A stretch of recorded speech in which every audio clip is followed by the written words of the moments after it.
Alright, let's break down this piece of private land in central Minnesota.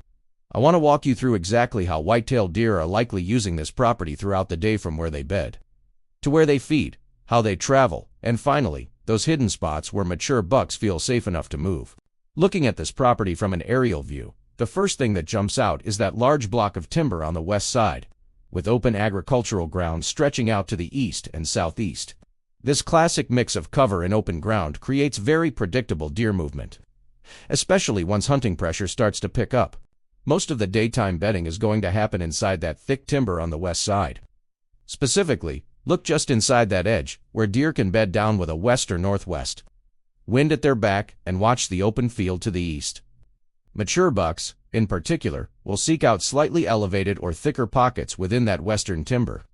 They'll bed just far enough inside to feel secure, but close enough to monitor any movement along that field edge. You might also find some secondary bedding in that northern timber strip, especially during the early season or when the wind is just right. In the evening, the deer will start to filter out of the timber and head to the open fields in the east and southeast to feed. These agricultural areas are the primary food source on this property. Early in the season, you'll probably see movement starting closer to that north-central part of the field. But later in the season, deer will often stage longer along the edges before they fully commit to stepping out into the open. Water isn't a huge limiting factor here, but deer will still use those low spots and small wet areas near the southeast corner, especially when it's warm. These are typically quick, efficient visits, not long hangouts. Now, for travel. Most movement between bedding and feeding happens along tree lines and edgeys, not straight across the open field. Pay very close attention to that inside edge where the western timber meets the field, and also that north-south tree line running along the eastern side. These are natural highways, keeping deer concealed as they move from point A to point B in more open areas. Deer will favor small openings or subtle dips in the terrain, like the little pockets in the northeast and the opening near the southwest corner. Okay, here's where it gets really interesting for mature bucks. One often overlooked area is that open alleyway in the northeast corner, where the cover pinches down and funnels movement into a narrow corridor.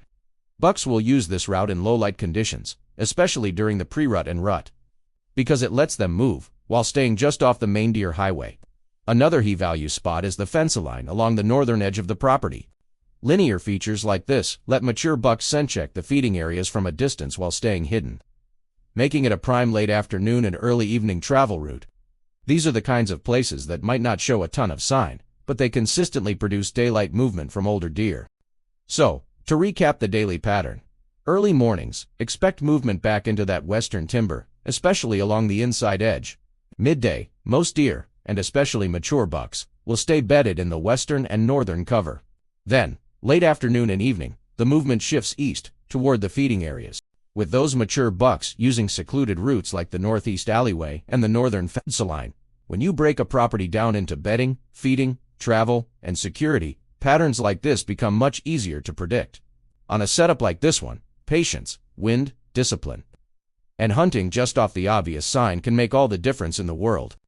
Thanks for watching, and don't forget to follow for more breakdowns like this one.